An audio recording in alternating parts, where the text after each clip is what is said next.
vamos falar então sobre a PNL. Eu gostaria de primeiramente ler uma frase de ele se chama Eric Amidi, né? Que ele consta essa frase em vários livros de PNL. Ela diz assim: não importa como foi o seu passado, você pode facilmente se reprogramar e mudar o rumo de sua vida agora mesmo. Então, com essa frase eu começo falando sobre a importância que tem a PNL, independente daquilo que a gente já passou, independente do nosso passado. A gente pode sim reprogramar, mudar, fazer a diferença hoje para aquilo que a gente quer daqui para frente. Então, dentro da PNL a gente tem várias terapias que nos auxiliam quando o nosso passado está interferindo no nosso presente ou dificulta o nosso futuro. Então a gente pode sim fazer as mudanças. E o que é a programação neurolinguística, né? Essa palavra é a junção de duas palavras, a programação neurolinguística, né? E o que é então? A neuro é toda parte das sinapses, dos neurônios, dos pensamentos. A linguística é tudo aquilo que envolve palavras, aquilo que a gente fala, aquilo que a gente expressa verbalmente. E essas duas, elas têm ação direta sobre as nossas ações. Então, a programação neurolinguística, ela estuda, então, toda a parte dos neurônios, das nossas sinapses, aquilo que a gente fala, aquilo que a gente transmite verbalmente e a influência que isso tem para as nossas ações. Aquilo que a gente faz, o nosso cotidiano. Então ela estuda, é uma terapia, ou é uma disciplina, ou é algo que estuda como nós representamos então toda a nossa parte a nossa realidade, né? Aquilo que a gente sente, aquilo que a gente pensa, aquilo que a gente percebe, as coisas que a gente vai descobrindo, aquilo que a gente pode alterar, as nossas representações, até atingirmos aquilo que a gente deseja, aquilo que a gente quer para a vida da gente. Então, isso é possível fazer com a programação neurolinguística. E a neurolinguística, ou a PNL, é uma terapia que, dentro de todas essas terapias que a gente trabalha ou que a gente estuda, né, é uma terapia que a gente chama que é uma terapia muito jovem. Por quê? A programação neurolinguística, ela foi criada lá nos Estados Unidos na década de 70. Então vocês imaginem, né? Tem terapias que a gente estuda que são milenares e essa na década de 70. E ela foi criada por duas pessoas. O Richard Bandler, que era um estudante de psicologia e de matemática, e também o John Grinder, que era professor de linguística. Então, esses dois seres, né, o professor e o seu aluno, eles eram muito estudiosos e eles começaram a perceber que tinham pessoas que faziam a mesma coisa e que tinham sucesso, e que outras que faziam identicamente a mesma coisa não se destacavam tanto. Então, eles começaram a ficar mais focados no porquê ou no como, né? Que na programação neurolinguística a gente não vai tanto no porquê, mas no como as pessoas tinham sucesso em determinadas áreas. E aí, então, eles começaram a estudar quatro, na verdade, mas mais focados em três grandes terapeutas, que foram o Fritz Perls, que trabalhava com a Gestalt terapia. Quem conhece de psicologia vai saber de quem eu estou falando, né? A Virginia Satir, que é uma pessoa muito influente ainda dentro da PNL, ela tem vários cursos aprofundadíssimos na PNL, com vivência direta, né, dessas pessoas, e ela trabalhava então com a terapia familiar e com as questões de relacionamento, com terapia focada em relacionamentos. E o Milton Erickson, que era médico, psicólogo e hipnoterapeuta. Então, quem trabalha com hipnose, ou quem já viu falar também, que existe a hipnose, né? A hipnose ericksoniana, né? Então vem daí. O que eles faziam? Eles iam aonde essas pessoas estavam atuando, né? Com as suas terapias. Geralmente eles trabalhavam atendendo grupos, Eles iam, ficavam, assistiam então à terapia e eles anotavam exatamente tudo o que se passava. Desde como que a pessoa se portava, como eu estou fazendo aqui, cheio de gestos, de sinais, a pessoa se movimentava, a pessoa olhava para cima, a pessoa olhava para baixo, se a pessoa olhava para os lados, como que a pessoa que estava fazendo a terapia, né, no caso esses três, como era o comportamento deles. E eles iam anotando tudo. Inclusive assim, quais são as palavras que eles mais utilizam, né? Por que eles, ou como que eles utilizavam essa linguagem para atingir ou para chegar até essas pessoas que estavam ali. E como que eles se portavam durante e após cada terapia ou quando as pessoas estavam com eles. Anotando tudo, percebendo tudo, aí eles foram então criando ou moldando, que a gente chama de moldar, né? Essa terapia que se chama a programação neurolinguística. Foi dali então que surgiu esse nome, ou logo depois, ou com o passar do tempo, é que eles foram então trabalhando e como chegar nesse nome, né? Programação neurolinguística, que é uma forma de como que as pessoas se programam, o que elas fazem para ter a ação ou para ter o resultado dentro daquilo que elas desejam. E a programação neurolinguística, ela tem uma vasta forma de aplicação.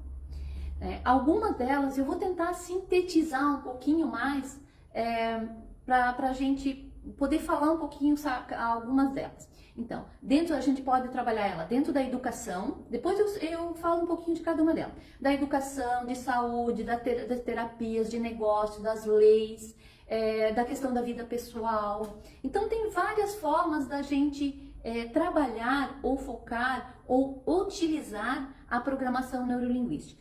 E aqui a gente pode utilizar ela sem ser dentro de um curso ou dentro de uma sala de aula, né? Como a gente pode estar utilizando isso também na nossa vida do cotidiano, que é essa também a minha intenção, de dar pistas, de ajudar as pessoas a como elas podem melhorar o seu dia a dia, como que elas podem fazer a diferença na vida delas. Então, na educação, a gente pode utilizar muito quando a gente dá aula ou em sala de aula, mas não só para os professores, também para os alunos. Porque quando a gente entende qual é o canal que a pessoa pode se comunicar melhor, o que ela entende melhor, a gente consegue chegar na pessoa de uma forma diferente. Vocês imaginem, por exemplo, eu já dei aula, e então imagina você chegar numa sala de aula com 40, 50 alunos, e dar a mesma aula para todas aquelas pessoas de uma forma igual, sendo que cada uma entende e interpreta de uma forma diferente. Então, ali está um grande desafio. A gente trabalhou muito com alguns professores não só de universidade, a gente trabalhou muito também com a pré-escola, porque é onde as pessoas começam a entenderem também como elas se comunicam, porque nem sempre a pessoa tem clareza disso. Eu espero lembrar de dar uns exemplos depois para vocês bem típicos sobre isso. Então, também em reuniões, nas escolas, a gente trabalhava muito com os educadores, como elas iam fazer as reuniões de pais, como elas iam comunicar determinadas coisas aos pais, sem serem agressivos ou sem chocarem também, trabalhando essa comunicação. Lembrem que a programação neurolinguística trabalha muito também com a questão da verbalização, então é muito importante isso. E dá para trabalhar de forma individual ou de forma coletiva. Dentro da saúde, então, a gente pode trabalhar tanto nas questões físicas, como também nas questões mentais, emocionais, trabalhar também a questão assim de como a pessoa gosta ou conhece ou se identifica para algumas questões. Aqui na saúde, eu vou dar um exemplo bastante interessante de que muitas vezes as pessoas vou pegar a medicina, as pessoas vão no médico e o médico vai passar as orientações.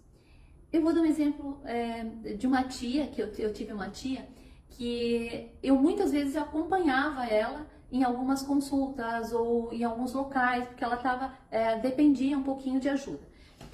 Aí o que aconteceu? Ela ia e algumas vezes eu não conseguia entrar no consultório. O médico pedia para ficar sozinha com ela. E aí o que foi? Ela chegava, quando ela chegou em casa, eu dizia, tia, como foi a consulta? Ela falou, ai, Cirlei, foi tão boa. Nossa, o médico, ele é tão bonzinho, mas ele é tão querido, Cirlei. Ele fala tão bem, ele fala, você precisava estar lá para ver. Eu falei, tá, tia, mas assim, o meu interesse era saber o que tinha acontecido durante a consulta. Aí, até para poder auxiliá-la naquilo que eu estava disposta a fazer, né? O que ela precisava de mim. E aí ela disse, tá, mas o que ele falou, tia? Ai, Cirlei, ele fala tão bonito, mas ele usa aquelas palavras, eu não sei o que ele falou. Eu fiquei tão encantada com o jeito que ele falava, ele se expressava, mas eu não sei o que ele falou. Então, assim, não é só o falar bonito, né? É entender. A comunicação dela não estava ajustada com a comunicação do médico. Na verdade, é o contrário, né? Uma pessoa semi-analfabeta que vai num doutor, ele tem que saber adaptar a comunicação dele para aquele paciente. Qual é a intenção que eu tenho de ajudar alguém? É chegar naquela pessoa para fazer aquilo que ela precisa e não usar aquilo que eu sei. Né? Eu sei falar muito bonito, eu sei falar com a área da saúde, eu sei falar com agricultor, eu sei falar com pedreiro. É isso que interessa. É você saber se comunicar com as pessoas dentro da linguagem que elas vão entender.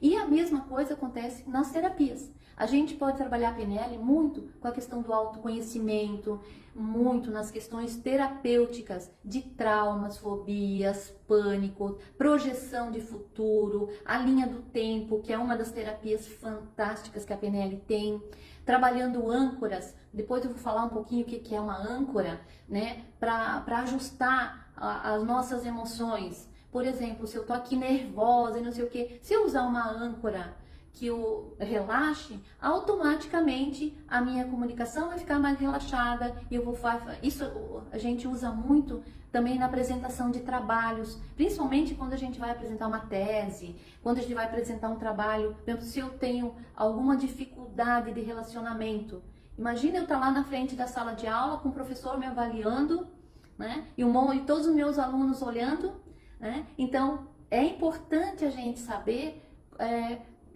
focar naquilo que a gente tem dentro da gente. Então, trabalhando essas questões da âncora, que depois eu vou falar um pouquinho mais. Dentro das terapias ainda, a gente trabalha com muitas técnicas de visualização. A gente não trabalha a hipnose somente com a hipnose consciente, né? Porque a gente não tem algumas pessoas sim que podem trabalhar porque elas têm a formação de hipnose. Mas quem só faz a questão da programação neurolinguística, então a gente fica mais nessa questão de trabalhar a visualização criativa, que é assim que a gente chama dentro da PNL. Também em terapias a gente trabalha muito a questão de objetivos e metas, que também eu vou falar um pouquinho mais depois, ajustando um pouquinho assim, ó, o que eu quero realmente, como eu faço para chegar lá onde eu quero. Outra questão que na PNL a gente trabalha muito é a questão de negócios, né? A questão de administração, de finanças, de planejamento, de estratégias, de projeção sobre aquilo que a gente quer. E com as leis, né? Se vocês prestarem atenção às leis, tem muitas coisas outras que, além daquilo que está escrito, traz também uma questão da interpretação. Essas questões de interpretação da lei é que foram criadas a partir da PNL, para ajustar de novo essa questão da comunicação, para que se torne entendível, né? Para que as pessoas entendam, para melhorar então essa comunicação. E dentro da vida pessoal? Bem, a gente pode trabalhar muitas questões de desenvolvimento pessoal, né, em todos os aspectos, mas uma das questões que a gente mais pode ajustar é a questão dos relacionamentos. Por quê? Aqui eu vou contar uma historinha, né? O que acontece principalmente em casais, né? Vocês sabem que eu tenho consultório, que eu atendo, né, várias pessoas. Tinha uma época que eu recebia muitas pessoas com problema de relacionamento de casal. Eu atendia a esposa, atendia o marido, separadamente. Aí, o que eu percebia? Que um falava uma coisa, o outro falava outra, quer dizer, a mesma coisa de uma forma completamente diferente. Por quê? Cada um tem a sua percepção. Cada um tem a sua forma de entendimento. E aí o que acontece? Era uma das reclamações? Ah, Silvia, quando eu estou falando com meu marido, ele fecha os olhos e ele vira para o lado. Ele não olha para mim, ele não presta atenção em mim, né? Ou então assim, a pessoa fecha os olhos e fica assim. Que é isso a gente vê muito em sala de aula. Que determinados alunos pegam as canetas, ficam assim de olhos fechados. Ou eles ficam olhando para o lado com o olho fechado. Por que acontece isso? Tem várias formas da gente se entender, né? Através da visão, da audição, da sinestesia, né? Da questão digital. Já depois eu vou explicar um pouquinho sobre cada um deles. E nos casais, o que acontece? Se a mulher é muito visual, ela vai querer olhar nos olhos, ela vai querer estar olhando para a pessoa. Para ela é importante que a pessoa esteja olhando para ela. Agora, se o marido ele é muito auditivo e ele não é muito visual, quer dizer, para ele não importa muito como ela tá, ele ama ela de qualquer jeito, né?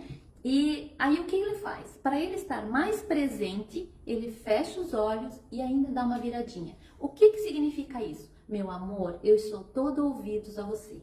Eu sou inteirinho ouvidos a você, né? Então, essas questões da gente entender na vida pessoal da gente, qual é o meu canal principal e qual é o canal da outra pessoa, isso é importantíssimo, porque daí a gente ajusta essas questões de relacionamento. Então, muitas pessoas podem não terminar relacionamentos, pelo contrário, melhorar seus relacionamentos a partir de conhecer a si mesmo e conhecer o outro. E para isso, tem também alguns exercícios. Quando a gente dá o curso, a gente fala e dá, inclusive, os exercícios para as pessoas fazerem na hora e para a gente perceber qual é o seu canal principal ou qual é o canal das outras pessoas, poderem fazer essa identificação. Na vida profissional, então, a gente pode trabalhar muito também a questão desses ajustes sobre o que eu gosto, o que eu quero, qual é a minha realização, né? Eu faço só para ganhar dinheiro, eu quero me realizar profissionalmente, no que eu fico feliz, qual é profissionalmente, o que eu estou buscando, né? Além da questão física, da questão financeira, né? Dos relacionamentos, então, a gente trabalha muito a questão também de entendimento, né? De eu poder me entender, por que quando alguém fala alguma coisa, eu entendo algumas coisas e outras não, né? Como eu me comporto perante as pessoas, isso tem como a gente ajustar, a gente não precisa mudar, a gente não precisa ser uma outra pessoa, a gente pode ajustar a nossa vida para melhorar. E isso entra muito na questão também da comunicação, né? Quais as formas que eu me comunico, né? Então, como que eu posso me fazer entender? Como que eu posso comunicar as minhas ideias? Qual é o tipo de clareza que eu quero ter ou eu quero me fazer entender? Para ter essa clareza, principalmente quando a gente precisa falar em público, ou não só em público, quando eu preciso me comunicar com os meus filhos, com a minha família, com meu marido, com meu companheiro, com alguém. Como que eu posso ajustar essa comunicação para eu me entender, para eu me fazer entender melhor e melhorar então essa nossa comunicação. E dentro dessa PNL, a gente tem o que a gente chama de pressupostos. O que são pressupostos, né? Então, são formas ou pressuposições, ajustes no que a gente está baseando tudo isso, né? Tem uma questão que a gente diz assim dentro da PNL: o mapa não é território. Quantas vezes vocês já deram o endereço da casa de vocês para alguém e a pessoa ficou totalmente perdida e não se achou, né? O mapa mental de cada pessoa é muito diferente. O território, ou seja, aonde você está localizado, é o mesmo local, né? Por exemplo, eu estou aqui na minha casa, aqui no meu apartamento, etc.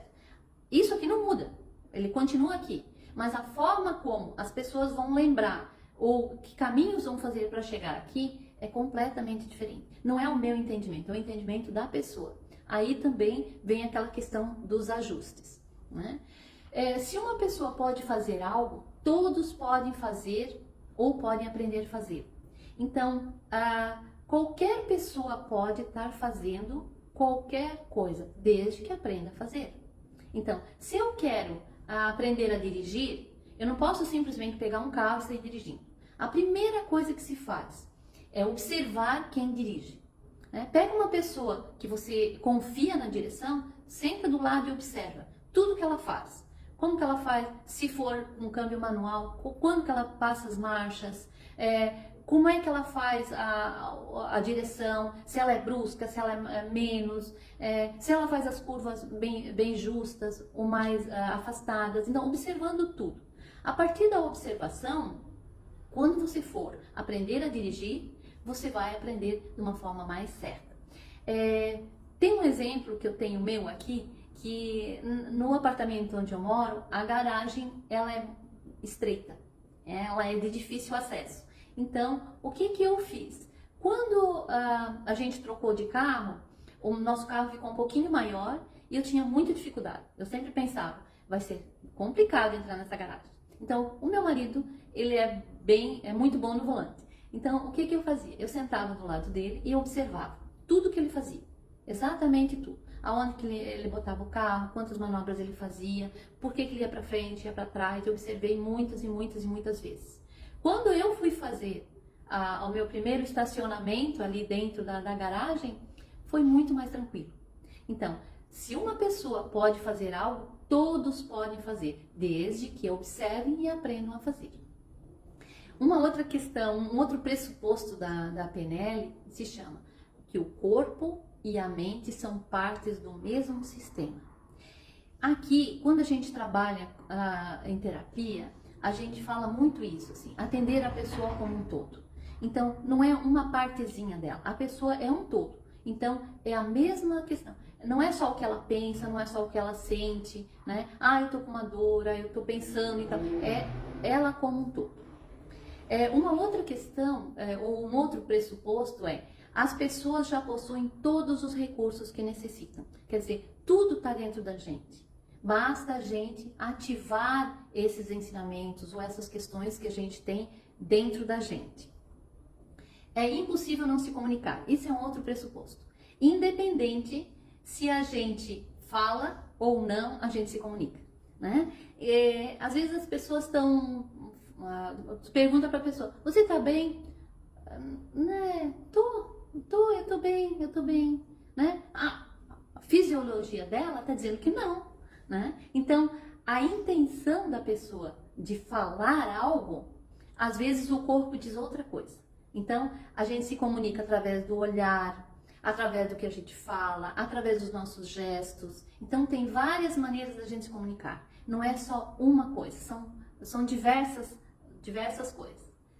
Outro pressuposto, então, continuando, né, porque tem um assunto bastante extenso, é que todo comportamento que a gente tem traz uma intenção positiva. Mesmo as coisas que a gente acha que é muito ruim, ou as coisas que a gente às vezes vê na TV, etc e tal, lá no fundo, quando a gente estuda os comportamentos, a gente percebe que a atitude ou aquilo que ela fez foi horrível, mas a intenção dela, lá no fundo, era boa. Nem que seja só para satisfação pessoal, mas sempre tem uma intenção que a gente estuda ou que a gente procura para perceber, para entender também essas, às vezes até atrocidades que estão acontecendo.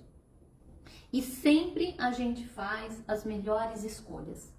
Às vezes a gente diz assim, as pessoas me dizem assim, eu fiz tal coisa, eu podia ter feito diferente, eu me arrependo por isso.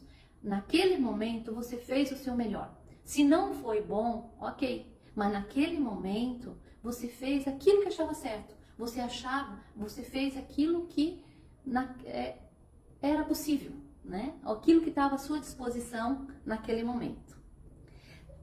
Um outro pressuposto que eu acho bastante importante se o que você está fazendo não está certo ou não está dando certo, faça diferente. Sempre que você fizer as mesmas coisas, você vai ter o mesmo resultado. Sempre que você estiver fazendo algo e que você quer fazer um resultado diferente, você quer algo diferente, faça diferente. Se você repetir as mesmas coisas, você vai sempre ter os mesmos resultados. Então, gente, a PNL, ela ensina a gente sobre as soluções. As soluções, primeiro, para a gente melhorar a gente mesmo.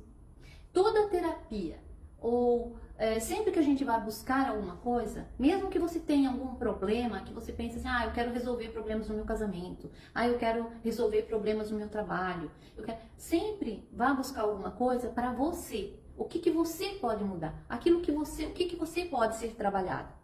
E quando a gente, então, melhora a gente mesmo, a gente melhora também os nossos relacionamentos com as outras pessoas. E aí, sim, a gente pode mudar a experiência de vida que a gente deseja. Então, mudando algumas coisas, fazendo alguns ajustes, a gente pode mudar, sim, não só a gente, mas os outros. A gente diz assim, quando a gente muda, os outros também mudam, né? A partir daquilo que a gente faz, aquilo da nossa mudança. Primeiro trabalhando em si. E a PNL, então, ela estuda muito a questão da representação, a representação da realidade da nossa mente e como que a gente pode, então, perceber, descobrir e alterar todas essas representações para atingir, então, os resultados que a gente deseja. Então, mudando, a gente muda aquilo que a gente tem, a gente pode mudar também aquilo que a gente quer. Não só para agora, mas também para o futuro. A ideia, então, fundamental para a questão de todos os comportamentos, ela nasce a partir dos processos neurológicos. Lembra de quando eu falei que a programação neurolinguística, ela trabalha com as sinapses, com as questões de neurônios? Então, fazendo essas sinapses, mudando então esses processos neurológicos, a gente pode estar mudando a nossa programação. E dentro desses processos ou dessas mudanças, a gente trabalha com canais de entrada ou com as modalidades. Que eu falei brevemente antes, que a gente trabalha com a questão visual, auditiva, a sinestésica e também o digital. O que são isso? Visual é fácil a gente saber, porque a gente trabalha com a visão, aquilo que a gente vê. Auditivo também é aquilo que a gente ouve, a forma como a gente ouve. E o sinestésico, a gente trabalha muito com os 5 sentidos. Olfato, tato, gustação, sensação, as emoções. E o digital, a gente trabalha muito com as questões de aquilo que as pessoas assim, nem sempre falam, mas elas pensam. Ou elas ficam se perguntando coisas. Por exemplo, eu tô aqui falando e muita gente tá ali quietinho do outro lado, pensando, como eu posso fazer isso? Será que isso vai funcionar comigo? Será que é bem assim? Isso é muito das pessoas digitais, né? Como que a gente pode fazer para saber se eu sou mais visual, mais auditivo, mais sinestésico, mais digital? Como eu falei, tem exercícios que levam a isso. E quando a gente tem uma descompensação muito grande, por exemplo, se eu sou muito visual, tudo aquilo que eu quero tem que envolver beleza, a questão visual. E eu não sou nada auditivo, né? Então eu não consigo ouvir as pessoas, eu não consigo ouvir aquilo que eu preciso ouvir. Então, quando a gente tem uma disparidade muito grande, tem exercícios que a gente faz, tem um exercício da PNL que se chama chart neurolinguístico, que a gente trabalha isso, né, até no curso a gente faz, se torna uma brincadeira e é muito legal, né, onde a gente pode ajustar então essa modalidade, ou esses níveis, esses canais de entrada que a gente tem, fazendo então esse equilíbrio. E como a gente também pode ficar atenta para saber um pouquinho mais, assim, ou tentar conhecer quem está à nossa volta, ou até se autoconhecer. Quando a gente trabalha o sistema visual, ou as pessoas, ou o sistema visual, ele é muito usado para a questão, então, das imagens. Então, tanto das imagens internas, como a gente se vê, como a gente vê as coisas, e também a visualização daquela que a gente diz, às vezes a gente diz assim, as pessoas estão sonhando acordada, né? Aquelas pessoas que ficam sonhando, fantasiando muitas coisas. E trabalham muito com a imaginação. Quem tem essa preferência visual tem muito interesse por desenho, por fotografia, por decoração, aqueles designs de interiores, fazer as coisas bonitas, por moda, arte, filme, pessoas que adoram ver muito filme, fotografia, já falei, né? Então, tudo que remete à questão visual. Gostam de, quando elas leem, por exemplo, elas gostam de estar imaginando muito aquilo que elas estão lendo, né? Ela fantasia bastante essa questão dos lugares, etc. Na questão do auditivo, são aquelas pessoas que o som é muito importante, né? Então ela precisa ouvir e reouvir. São aquelas pessoas também que, por exemplo, quando a gente está dando aula, que ficam de olho fechado, e nem sempre são as pessoas que estão dormindo. São as pessoas que realmente elas estão atentas, mas para que elas possam internalizar melhor aquele assunto, elas precisam estar de olhos fechados. Então, e são pessoas que gostam muito de escrever, escrever música, ouvir músicas, fazer alguns treinamentos só por áudio, né? Então elas se comunicam melhor ouvindo, mais do que falando. As pessoas que trabalham, que são mais sinestésicas, são aquelas pessoas que são feitas de sensação, né? Aquelas pessoas que gostam de abraçar, que aquelas pessoas que quando vão falar elas chegam bem pertinho de você, né?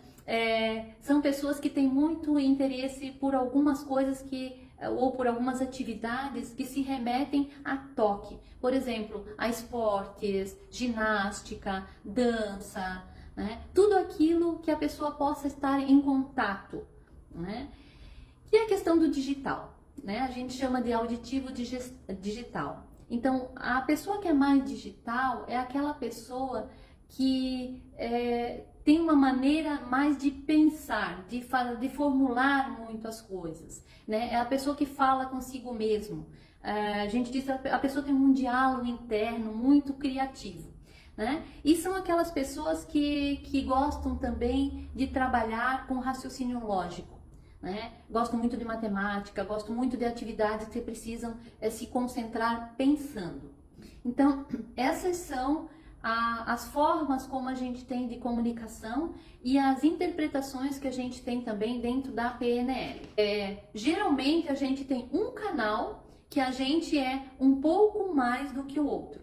O que a gente precisa cuidar é para não ser muito longe, muito distante esses canais, porque daí pode se tornar um problema, né? Como eu falei, se eu for muito auditiva e não for nada visual, quando as pessoas estão falando comigo, eu não olho para o lado, eu disfarço, fecho os olhos. E para quem tem esse canal visual mais apurado, isso se torna ofensivo, né?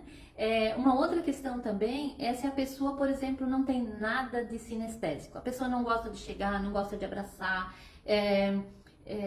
e aí ela tem relacionamentos.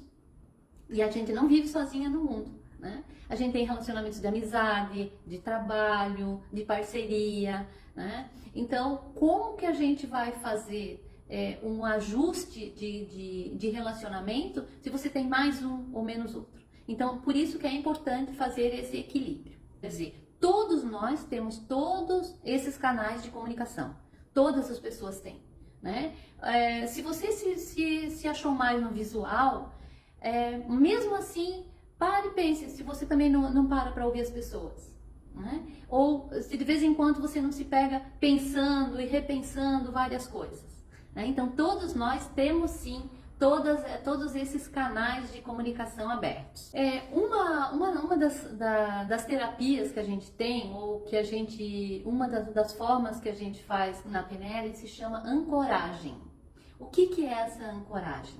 A âncora, quem lembra de âncora? A âncora geralmente tem nos barcos, que é para quê? Para fixar os barcos na água, né? Porque senão eles ficam flutuando e conforme a maré, ou conforme a correnteza, o barco vai embora, né? Então a âncora ela é utilizada para fixar alguma coisa. E na PNL, essa âncora a gente faz sempre de questões positivas. Por exemplo, uma pessoa precisa apresentar uma tese, ou a pessoa precisa apresentar um trabalho, né? E ela é tímida, ou ela está insegura. Então o que a gente faz? A gente faz uma âncora na pessoa de uma sensação ou de um momento em que ela já se sentiu segura. Sempre que a gente faz uma âncora, a pessoa já tem ou já precisa ter experiência daquilo que ela quer ancorar. Se for segurança, quando que você se sentiu muito seguro? Né? Em que momentos? Daí a gente tem todo um processo que a gente faz, né? Que são várias etapas, e aí a gente faz então através de um toque. Pode ser na mão, pode ser no dedo, numa parte prática. A gente nunca faz âncora por exemplo, assim, eu vou fazer uma âncora aqui atrás da minha cabeça. Aí, por exemplo, eu tô lá apresentando um trabalho, eu tenho que tocar lá para lembrar da minha âncora. Não, a gente sempre faz aonde é acessível. Eu não tenho mais, mas eu geralmente tinha uma âncora no dedo da aliança. Porque se você está apresentando alguma coisa, ou está num trabalho, ou algo assim, ou falando com alguém, e você precisa se sentir, por exemplo, segura, né? Aí, então, se você toca no dedo, ou se tu faz esse movimento aqui, ninguém percebe que você está ativando uma âncora que você tem, né? Da segurança, ou de se sentir bem, etc. Então, a gente sempre faz num local que a pessoa possa estar acessando rapidamente. Né? Então são várias coisas, várias âncoras que a gente pode fazer, não precisa ser uma só, a gente pode fazer várias, e inclusive a gente tem uma das técnicas que a gente chama pilha de âncora. A gente pode fazer inclusive uma sobre a outra, para quando você acessar, você já acessar aquele conjunto que você precisa. Uma outra questão que é muito trabalhada dentro da PNL são a questão dos objetivos, a formulação dos objetivos e metas. É importante que a gente sempre saiba o que a gente quer e ter certeza disso. O que eu quero? A primeira coisa para a gente, quando a gente vai fazer um objetivo, é saber o que a gente quer. Para depois sim perceber ou ir dando passo a passo aquilo que a gente vai para atingir aquilo que a gente quer. Eu vou dar um exemplo aqui de uma aula que eu estava dando uma vez para a turma de naturopatia. Inclusive tem alunas aqui que são dessa turma, né? E quando a gente estava trabalhando essa questão dos objetivos e metas, eu sempre procuro desafiar os alunos a buscar alguma coisa que aparentemente não seja viável, para as pessoas realmente perceberem como é possível a gente chegar aonde a gente quer. E aí as pessoas estavam lá, tinha todo um script para as pessoas fazerem, né? E uma das alunas me disse: Sirlei, por que você não faz o seu? Eu falei: não, eu sempre faço, eu vou ficar apoiando. Faz um para você também, né? E na hora me deu um estalo, eu falei: muito bem. Né? Eu estava passando por uma fase um pouco difícil da vida e com uns desafios, inclusive financeiros, né? E aí eu pensei, eu quero. Uma das minhas intenções é fazer uma viagem internacional, apresentar um trabalho fora do país, é isso que eu quero. E aí, dentro dos objetivos e metas, a gente tem nos passos a passos, aonde, quando, o tempo, né? E a gente pode fazer a longo prazo, a médio prazo ou a curto prazo. Eu fiz então os meus objetivos e metas, dizendo que eu queria então exatamente isso. Fazer um trabalho ou apresentar algum tipo de trabalho fora do país. E eu fiz isso a médio prazo. Nós estávamos quase no final da disciplina, acho que era outubro, novembro, e eu fiz para o ano seguinte até julho. Bem objetivamente, em abril eu estava embarcando para a Alemanha para apresentar um trabalho. Foi muito interessante, fiquei um mês lá, né, com a ajuda também de intérpretes e tal, mas foi uma das melhores experiências que eu tive. Então, é possível sim. Então, não é porque eu não tenho recurso hoje que eu tenho que ficar presa a isso. Eu posso sim fazer o meu objetivo, fazer as minhas metas e chegar lá quando eu quero. Mas para isso também se chama aquilo que a gente diz que é ecologia da mudança. Por quê? Quando a gente faz os objetivos e metas, a gente pode também lidar com consequências, né? Tem consequências dessa mudança, né? Para várias coisas, a gente tem como refazer as mudanças. Então, o que a gente faz? A gente faz os nossos objetivos, faz as metas para chegar lá, mas a gente pode também, no decorrer desse período, ir avaliando. Eu realmente quero isso? Até que ponto isso vai me fazer bem? Até que ponto isso é positivo na minha vida? Que interferência vai ter na vida das pessoas que estão perto, próximas a mim, etc, etc, etc. E aí a gente pode ir ajustando, tanto quanto os ajustes de aquilo que eu quero, como eu quero, também os ajustes de tempo. Eu planejei falar alemão até o final do ano. Aí eu não consegui fazer o curso, ou eu vi que era um pouquinho mais complicado. Eu posso ajustar o meu tempo e dizer, não, em vez de ser até o final do ano, vamos deixar isso até para o ano que vem. E aí fazendo passo a passo. Então isso se chama ecologia da mudança, né? Para trabalhar também essa questão das consequências. A gente está quase acabando, eu só preciso rapidinho falar da questão de quantas intervenções terapêuticas que a gente tem. Né? Tem várias intervenções terapêuticas que a gente pode estar trabalhando em consultório ou online, com terapias onde se trata desde a linha do tempo, ajustando o que passou, como eu estou e como eu quero passar, como curas de alergia, técnicas de cura de fobias, estilhaçamento e várias outras. Então é muito possível a gente sim tratar com as terapias dentro da PNL. São muitas. Bem, resumindo, a gente viu então o que era a PNL, né? Que é a programação, a reprogramação de toda essa questão mental através da linguagem, da forma como a gente se comunica, ajustando as nossas ações. Que a gente tem canais, então, que a gente pode ter mais ou menos, que seria o visual, o auditivo, o sinestésico e o digital, né? É importante fazer aquilo que a gente quer, ou a forma como a gente quer, os nossos objetivos e metas, etc. Então é isso, gente. Então agradeço bastante a cada um de vocês. Gente, fiquem bem.